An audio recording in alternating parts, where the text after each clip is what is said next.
morning to everyone. I'm in charge of subtopic 3 and also principal investigator of 2021 KSP with Egypt. First, regarding the establishment of STP-ERI development strategy plan, the KSP team concluded by analyzing current situation. Today, I would like to share the result around the main point. This is a table of contents for presentation. First, I will briefly introduce the current situation analysis in Egypt and the case of Korea, and present mainly STP-ERI development strategy and the establishment of Industrial Technology University. The Egyptian government has been pursuing economic development through science and technology. The government of Egypt launched Vision 2030 in 2016, which will highlight development of science and technology for knowledge and innovation culture. With this effort, STP-ERI has been constructed in 2018 and waiting for full open in 2023.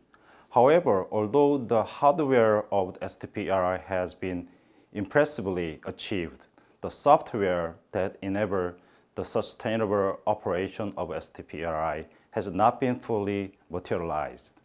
This study proposes a step-by-step operational strategy plan.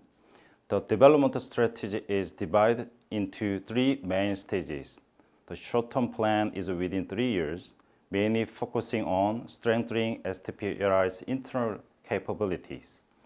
This is closely related to the sustainable structure and function design done in subtopic 2 of this KSP project. And the medium and the long-term plans are 15 years and the 30 years plans, respectively. At this stage, STP-ERI's expansion of its boundaries and the cooperation with the industry come into play. As a result, STP-ERI's performance will have an impact on industrial development. UNESCAP classifies the development stage of STP according to the economic development. There are 5 levels, and the scales and the laws are increasing as you go to the right of a graph. Egypt is currently on level between first and second. According to the future of development strategy, Egypt aims go to level 5. This is a SWOT analysis of STP-ERI. Egypt has a will for active policy for science and technology innovation, has an infrastructure for incubating, and has a related fund. However, it has a relatively low R&D budget, and the research capabilities are its weaknesses. As you well know, Korea has been increasing investment in science and technology by government for a long time. As a result, it successfully settled in STP and Innopolis. In particular, research and industry are well connected, so results of research are being used in industry. Basic research requires long-term research is burdensome for companies to invest in, so government support is needed. In addition, STP-ERI must train advanced technicians and provide services for various test evaluations and certifications. Now let's talk about Egypt's STP-ERI development strategy. Considering the current situation analysis in Egypt, the strategy can be divided into research policy, ethics and communication, personnel and organization, and the performance diffusions. This is a performance goal indicator.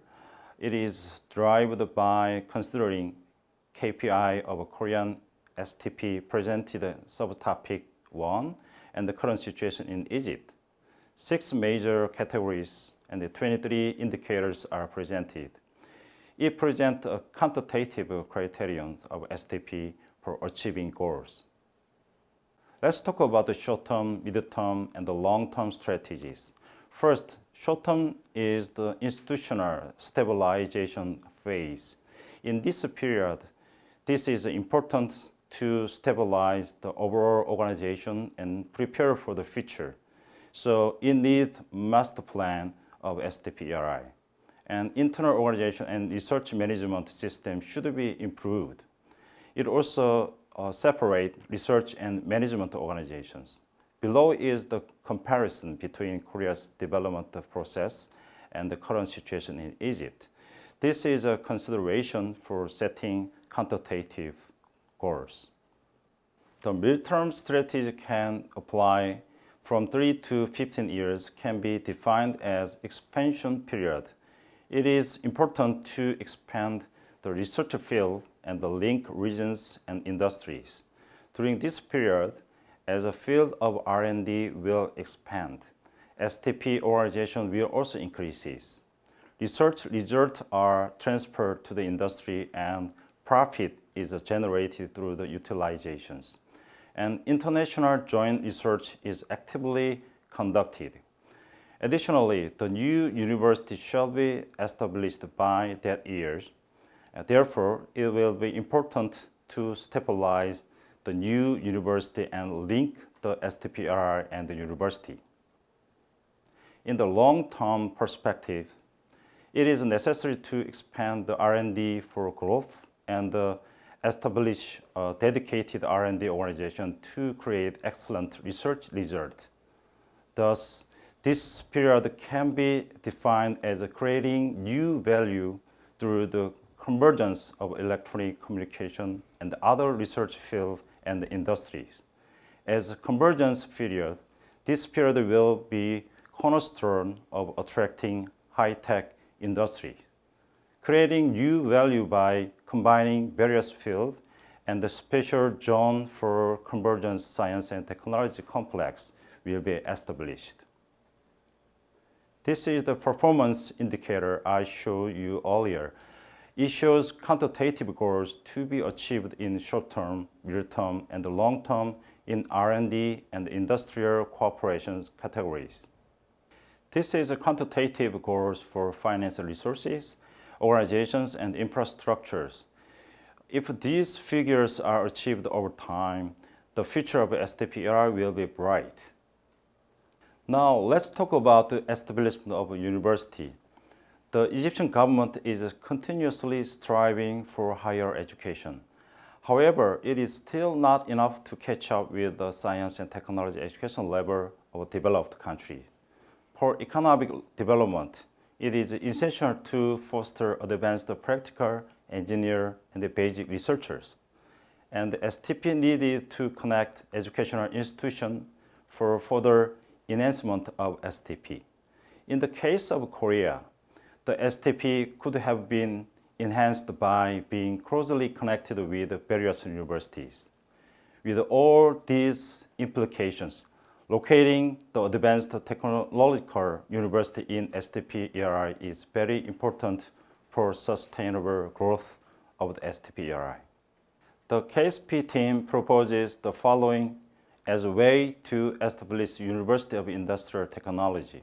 The government should also consider its differentiation from existing science technology universities. Although the undergraduate courses provide the 2+2 program that connect students with the companies affiliated with the STP-ERI. However, practical industry education is required through the internship program.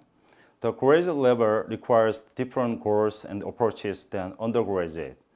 Graduate school should focus on more future-oriented basic researches. For this, university must be located in STP-ERI and do research together.